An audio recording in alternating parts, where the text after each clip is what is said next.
Halo semuanya, kembali lagi bersama Candela Course. Kali ini saya akan membahas soal KSK Kebumian tahun 2020, soal nomor 95 sampai 97. Nomor 95, kala yang memiliki rentang waktu sekitar 25 sampai 5 juta tahun lalu, serta ditandai dengan munculnya homonoid pertama adalah Miocene. Jadi skala geologi bumi ini dibagi menjadi zaman Archaikum, Proterozoikum, Paleozoikum, Mesozoikum, dan Kenozoikum. Homonoid itu bahasa lain dari kera. Kera muncul pertama kali di kala Miocene. Kala Miocene masuk dalam zaman Kenozoikum. Masa Miocene terjadi antara 23,5 tahun sampai 5,2 juta tahun yang lalu. Dicirikan oleh padang rumput yang meluas. Karena itu mamalia pemakan rumputnya juga berkembang pesat. Kala itu dicirikan dengan munculnya homonoid atau prokonsul, domba, lembu, hingga monyet.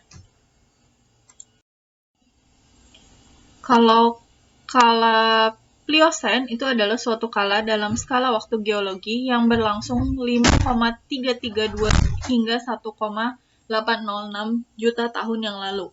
Kala ini merupakan kala kedua pada periode Neogen di era Kenozoikum. Pliocene berlangsung setelah Miocene dan diikuti oleh kala Pleistocene. Batas yang menentukan kemunculan Pliocene tidak ditentukan oleh suatu peristiwa tertentu, melainkan hanya berupa batas temu antara Miocene yang lebih hangat dan Pliocene yang relatif lebih sejuk. Batas akhir awalnya ditentukan pada awal glasiasi Pleistocene, tetapi belakangan dianggap terlalu lama. Banyak geologis berpendapat bahwa pembagian yang lebih luas antara Paleogen dan Neogen lebih berguna. Kemudian, Oligocene ini adalah suatu kala pada skala waktu geologi yang berlangsung dari sekitar 34 hingga 23 juta tahun yang lalu. Seperti periode geologi yang lebih tua lainnya, lapisan batuan yang membedakan periode ini terdefinisi dengan jelas, tetapi waktu awal dan akhirnya agak kurang dapat dipastikan.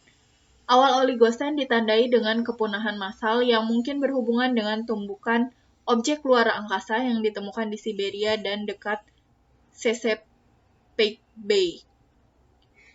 Batas antara Oligocene dan Miocene tidak dapat ditentukan secara mudah dengan suatu peristiwa, melainkan merupakan batas yang semu antara Oligocene yang lebih hangat dengan Miocene yang relatif lebih dingin.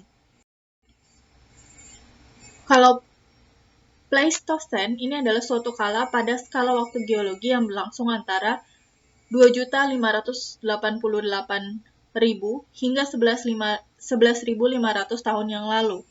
Pleistocene awalnya dikenal dengan Diluvium, yakni formasi sekarang, atau Holocene atau Aluvium, bermula dari 1.750.000 tahun lalu dan berakhir sampai 10.000 tahun lalu. Kala pertama dalam zaman Quarter, di bawah satuan waktu geologi ini terdapat kata Pliocene, dan di atasnya kala Holocene. Pada kala Pleistocene, bumi mengalami beberapa zaman es. Kala ini menyaksikan kelahiran Homo sapiens yang pertama dan kepunahan berbagai jenis yang menjadi pendahulunya, seperti Pithecanthropus erectus. Di Pulau Jawa, Sumatera, Nusa Tenggara, dan Sulawesi, masa ini ditandai dengan kegiatan gunung berapi yang berlangsung hingga sekarang.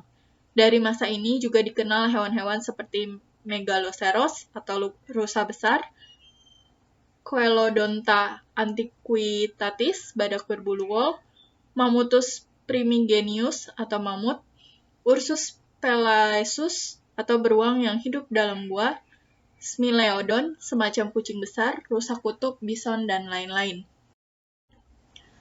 Kemudian Eocene, ini adalah suatu kala pada skala waktu geologi yang berlangsung 55,8 lebih kurang 0,2 hingga 33,9 lebih kurang 0,1 juta tahun yang lalu, yang merupakan kala kedua pada periode Paleogen di era Kenozoikum.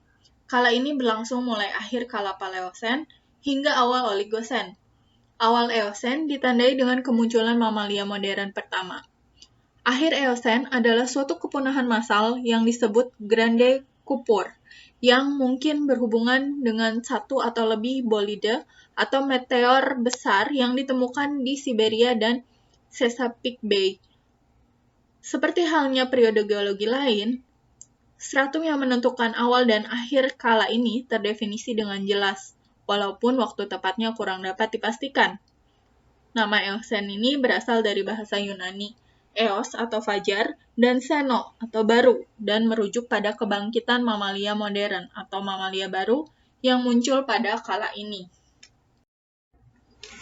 Nomor 96, gambar di bawah ini termasuk dalam fosil jejak, yaitu trek.